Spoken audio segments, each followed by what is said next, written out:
Antes de iniciar con el estudio del Pacto de Gracia, es importante señalar que existen diferentes posturas interpretativas acerca de esta enseñanza bíblica.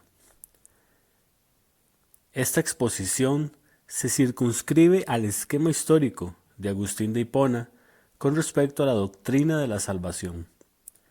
Esta enseñanza fue confirmada y documentada en los sínodos, catecismos y confesiones de fe del periodo de la Reforma Protestante de los siglos XVI y XVII. La clave para estudiar el Pacto de Gracia se encuentra en la unidad de propósito de Dios con respecto a la salvación. Tal como se comprobó en episodios anteriores, Dios no es un Dios que improvisa, Dios es un Dios que establece y que decreta desde antes de la fundación del mundo. Su plan de salvación se encuentra perfectamente unido en Jesucristo. Sin embargo, este plan ha sido revelado a la humanidad de forma progresiva, establecido sobre las promesas de Dios y cumplido a través del pacto. Este es el episodio número 5 del libro titulado Teología del Pacto y la Gran Comisión, la unidad bíblica en el plan de redención.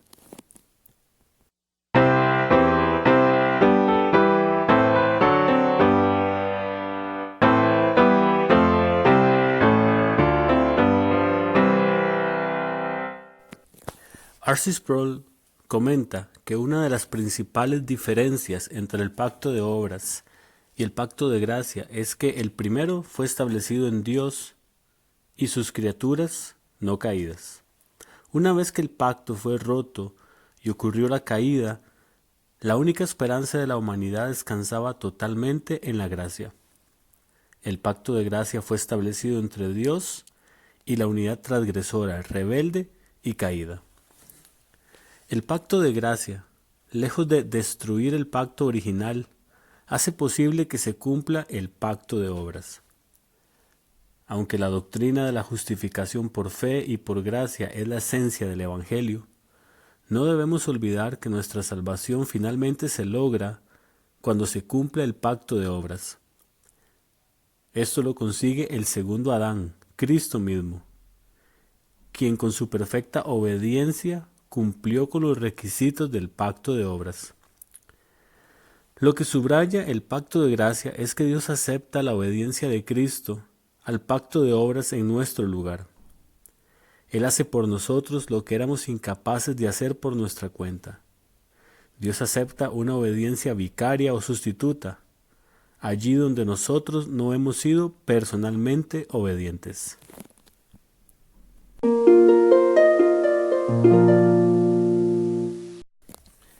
El Edén y la promesa. Cuando Adán, como cabeza del pacto de obras, cedió a la tentación de la serpiente, invalidando la alianza de Dios, recibió las maldiciones estipuladas por su desobediencia. Y no solamente él, sino también su descendencia y la creación bajo su responsabilidad. Génesis 3, 17 al 19. Entonces Dios dijo a Adán: por cuanto has escuchado la voz de tu mujer y has comido del árbol del cual te ordené diciendo, no comerás de él, maldita será la tierra por tu causa. Con trabajo comerás de ella todos los días de tu vida. Espinos y abrojos te producirá y comerás de las plantas del campo. Con el sudor de tu rostro comerás el pan hasta que vuelvas a la tierra, porque de ella fuiste tomado, pues polvo eres y al polvo volverás. La muerte fue decretada sobre la humanidad. Sin embargo, en el texto bíblico observamos cómo Dios interviene en la condición miserable de Adán y Eva, quienes tras la caída tuvieron temor por su desnudez. Dios hizo vestiduras de piel y los vistió. Dios emitió su juicio no solamente sobre Adán y Eva, sino que también se refirió a la serpiente, y entonces encontramos la primera revelación del pacto de gracia a través de una promesa. Génesis 3, 14 y 15. Y el Señor dijo a la serpiente: por cuanto has hecho esto, maldita serás más que todos los animales, y más que todas las bestias del campo. Sobre tu vientre andarás, y polvo comerás todos los días de tu vida, y pondré enemistad entre tú y la mujer, entre tu simiente y su simiente, Él te herirá en la cabeza y tú lo herirás en el calcañar.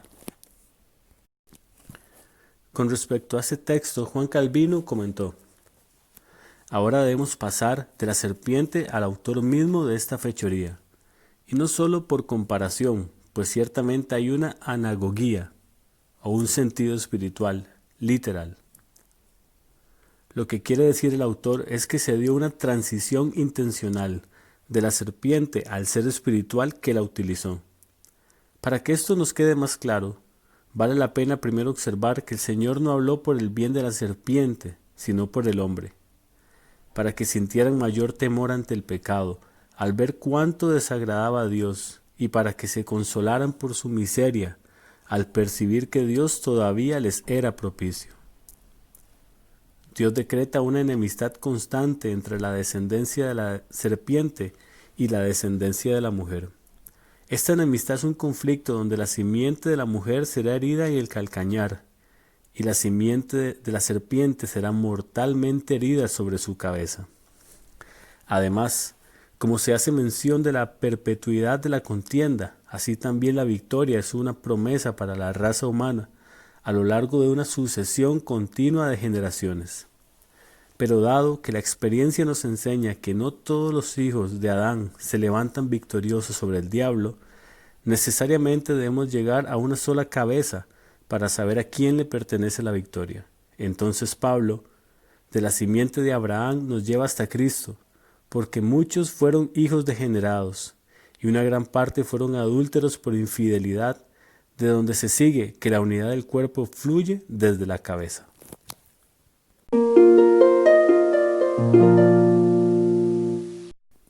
El pacto con Abraham. Génesis 12, 1 al 3.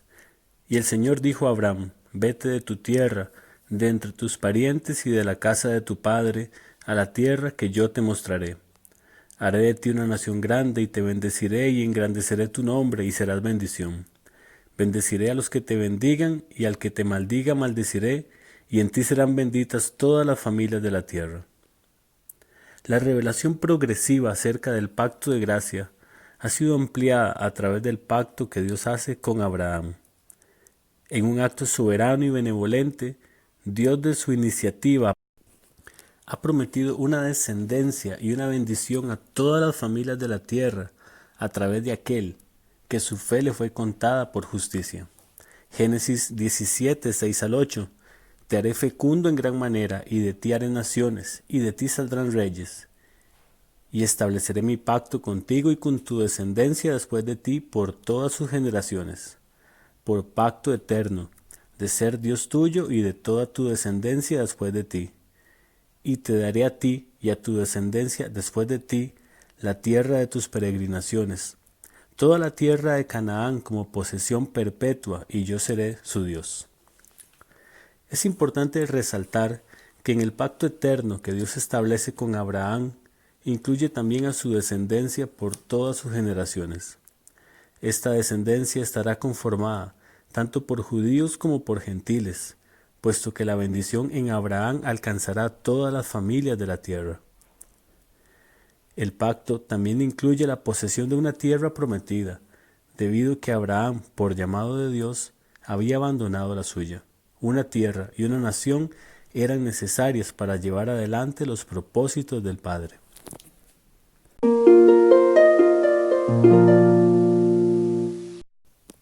El cumplimiento del pacto.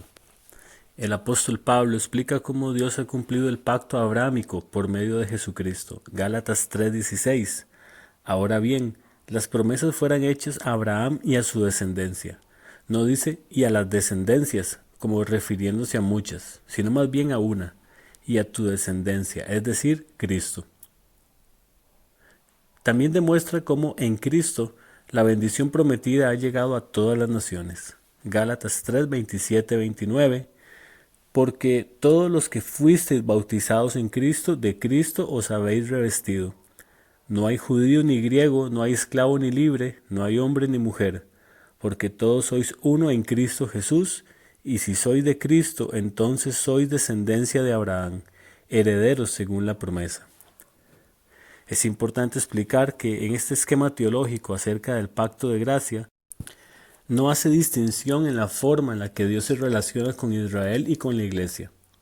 En la epístola o carta a los romanos, el apóstol Pablo afirma: Pues así como vosotros en otro tiempo fuisteis desobedientes a Dios, pero ahora se os ha mostrado misericordia por razón de la desobediencia de ellos, así también ahora éstos han sido desobedientes, para que por la misericordia mostrada a vosotros, también a ellos ahora les sea mostrada misericordia. Porque Dios ha encerrado a todos en desobediencia, para mostrar misericordia a todos. Romanos 9, 30 al 31. Debemos reconocer la complejidad del texto, el cual ha generado diversas posturas teológicas. Sin embargo, es incuestionable que en la profundidad y sabiduría de Dios, judíos y gentiles han obedecido a la fe por medio de la predicación del Evangelio de Jesucristo. Desde la perspectiva espiritual, los creyentes judíos y gentiles de todas las edades responden a lo decretado por la Trinidad en el pacto de redención. También son partícipes de la promesa del pacto de gracia, al ser vencedores sobre la serpiente a través de Cristo, y el ser hechos pueblos y descendencia de Dios por medio de la simiente, la cual también es Jesucristo. Es importante aclarar que de Abraham Dios levantó una descendencia nacional. Dios confirmó el pacto con Isaac y después con Jacob, del cual se fundaron las tribus de Israel. Siglos después, Dios mismo hizo un pacto con el pueblo en el monte Sinaí, donde se instituyó la ley escrita. A pesar de que su pacto era con los israelitas, ningún extranjero que quisiera identificarse con el pueblo fue rechazado.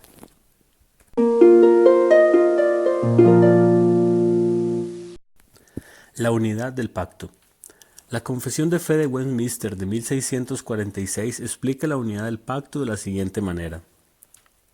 Este pacto fue administrado en diferentes formas en el tiempo de la ley y en el del Evangelio. Bajo la ley se administraba mediante promesas, profecías, sacrificios, la circuncisión, el cordero pascual y otro tipo de ordenanzas entregados al pueblo judío, y todos señalaban de antemano al Cristo que había de venir, las cuales, para aquel tiempo, a través de la operación del Espíritu Santo, eran suficientes y eficaces para instruir y edificar a los elegidos por la fe en el Mesías prometido, por quien tenían la plena remisión de pecados y salvación eterna. Bajo el Evangelio, cuando Cristo, la sustancia, fue manifestado, las ordenanzas por las cuales este pacto se dispensa son la predicación de la palabra y la administración de los sacramentos del bautismo y de la cena del Señor, en los cuales, aunque de número menor y administrados con más simplicidad y menos gloria externa, sin embargo, en estos sacramentos se habla ampliamente, con mayor plenitud, evidencia y eficacia espiritual a todas las naciones, tanto a judíos como gentiles. Por lo tanto, no hay dos pactos de gracia que difieren en sustancia, sino un pacto bajo varias dispensaciones.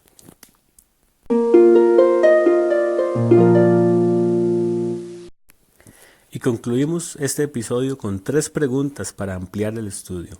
Número 1. ¿Qué relación existe entre el pacto de redención y el pacto de gracia? Número 2. ¿Por qué los estándares de Westminster afirman que el pacto de gracia es uno en sustancia, pero con distintas administraciones entre la ley y el Evangelio? Y número 3. ¿Por qué razón algunas denominaciones hacen una separación pactual entre la Iglesia e Israel?